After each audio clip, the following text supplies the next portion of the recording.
ফের রাতের শহরে গুলি আর ফের ঘটনাস্থল সেই দক্ষিণ কলকাতার কসবা। গুলিবিদ্ধ হয়েছেন অভিজিৎ নাইয়া নামে এক যুবক। তার বাঁ হাতের তালুতে গুলি লেগেছে বলে জানা গিয়েছে।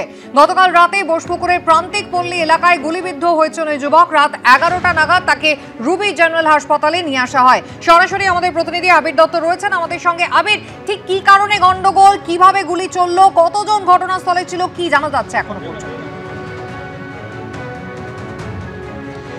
দেখো, যেটা জানা যাচ্ছে যে ব্যক্তি গুলি লেগেছে বলে স্থানীয় সূত্র থেকে জানা যাচ্ছে, সেই ব্যক্তি এবং তার বেশ কয়েকজন বন্ধু মিলে রাত্রি 11টার সময় ওই অঞ্চলে সে বসেছিল এবং বসে থাকার সময় সম্ভবত কিছু বচসা হয়েছে এমনটাই মনে করছেন পুলিশ আধিকারিকরা এবং স্থানীয়রাও।